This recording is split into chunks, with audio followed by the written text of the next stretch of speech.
Good morning students. मागल्या पिरियडमध्ये आपण पाठ नंबर 19 पाहिलेला होता, अनुभव 2.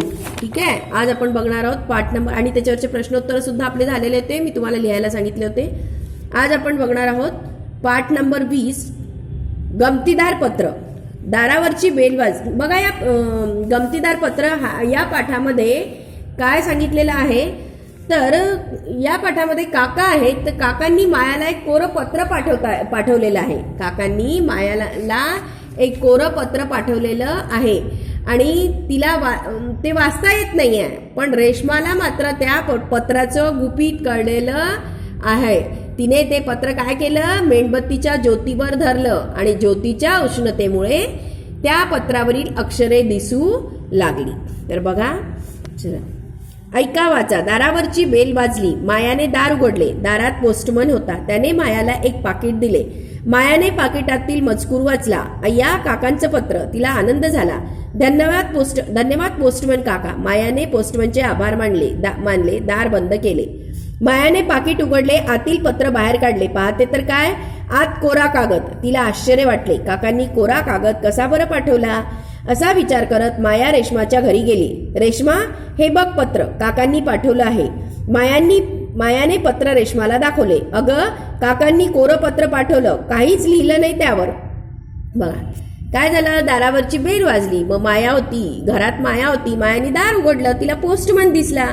पोस्टमननी काय केलं, एक पाकिट मायाच्या हातात दिलं. मग तिने त्याच्यावर वाचलं कुणाचं पत्र आहे, तर तिच्या लक्षात आलं की काकांनी पाठवलेलं पत्र आहे. तिला खूप आनंद झाला. तिने पोस्टमन काकांना काय म्हटलं, धन्यवाद म्हटलं आणि मग घरात आली आणि पाकिट उघडायला लागली. मग पाकिट उघडलं तर तिने पत्र काढलं आतमधलं. मग तिला पाकिटामध्ये एक कोरा कागद दिसला. मग तिला खूप आश्चर्य वाटलं. तिने म्हटलं की काकांनी असा कोरा कागद कसा आपल्याला पाठवला. मग असा विचार करत करत ती काय केलं, ती रेश्माच्या घरी गेली. तिची मैत्रीण रेश्मा तिच्या घरी गेली आणि रेश्माला हे पत्र दाखवलं. म्हणाली की बघ रेश्मा, हे काकांनी पत्र पाठवलेलं आहे आणि हे पत्र काकांनी कोरं पाठवलेलं आहे. याच्यावर तर काकांनी काहीच लिहिलेलं नाही, असं ती कुणाला म्हणाली, रेश्माला म्हणाली. बघा, माया रेश्माकडे गेली, तिला ते पत्र दाखवलं. रेश्माने पत्र हातात घेतले. तिला त्याचे नवल वाटले नाही. तिने एक मेणबत्ती घेतली, मेणबत्ती पेटवली आणि रेश्मा मेणबत्तीच्या ज्योतीवर पत्र धरू लागले. बरोबर आहे ना. बघा, रेश्माला काही त्याचं नवल वाटलं नाही. रेश्माने काय केलं, ते पत्र धरलं आणि काय घेतलं, एक मेणबत्ती पेटवली आणि मेणबत्ती ते पत्र जे होतं ते मेणबत्तीच्या ज्योतीवर धरलं. तर जसं ते पत्र मेणबत्तीच्या ज्योतीवर धरलं तसं त्या पत्रातली काय दिसू लागली, अक्षरे दिसू लागली. अगं रेश्मा, ते पत्र जळून जाईल, माया म्हणाली. मायाला काय वाटलं की मेणबत्तीच्या ज्योतीवर हे पत्र धरलं तर हे पत्र ते ज्योतीने जळून जाईल. मग अगं, या पत्राची एक गंमत आहे, बघ तू, रेश्मा म्हणाली. तिने मेणबत्तीच्या ज्योतीवर ते पत्र धरलं. ज्योतीची उष्णता त्या पत्राला मिळाली. त्यावर अक्षरे दिसू लागली. मायाने आनंदाने टाळ्या वाजवल्या. तिने पत्र वाचले. तिला खूप आनंद झाला.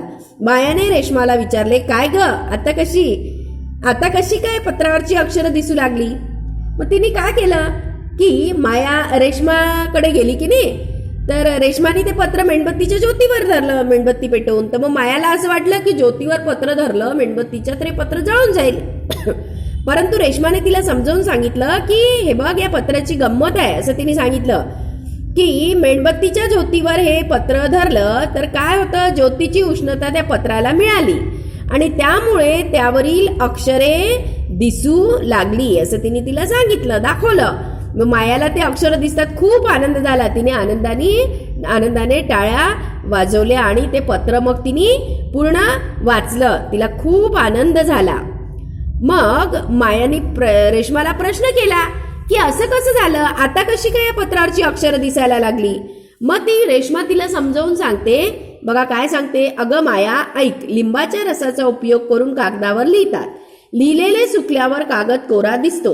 तो कागद उष्णतेवर धरल्यास त्यातील अक्षरे पुन्हा दिसू लागतात आणि आपल्याला ती अक्षरे वाचता येतात. रेश्माने मायाला कोऱ्या पत्राचे गुपित सांगितले. ते ऐकून माया आश्चर्यचकित झाली. कळलं का. बघा, मग तिने समजून सांगितलं की अगं माया, लिंबाच्या हे पत्र कसं लिहितात, लिंबाचा रस घेतात आणि त्या रसाचा उपयोग करून हे असं पत्र जे असतं ते लिंबाच्या रसाचा उपयोग करून लिहिलेलं असतं. लिंबाच्या रसाचा उपयोग करतात आणि कागदावर हे पत्र लिहितात आणि लिहिलेलं ते सुकलं की तो कागद कसा दिसतो, कोरा दिसतो.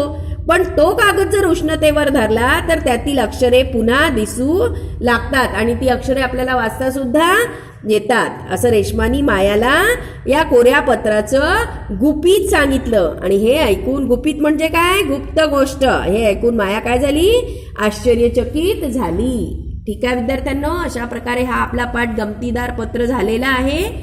याचे शब्दार्थ बघा, तुम्हाला होमवर्क आहे, शब्दार्थ वहीत लिहायचे आहेत आणि पाठ करायचे आहेत आणि हा पाठ 2 वेळा मन लावून वाचायचा आहे.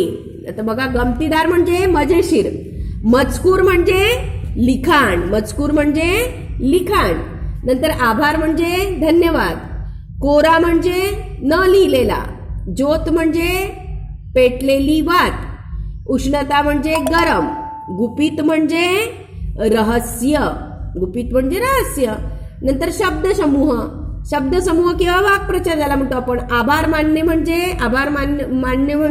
म्हणजे काय होतं, धन्यवाद मानणे. नवल वाटणे म्हणजे आश्चर्य वाटणे. गुपित सांगणे म्हणजे रहस्य सांगणे. ठीक आहे विद्यार्थ्यांनो, अशा प्रकारे हा पाठ आपला पूर्ण झाला आहे. तुम्हाला याचं होमवर्क करायचं आहे. धन्यवाद विद्यार्थ्यांनो.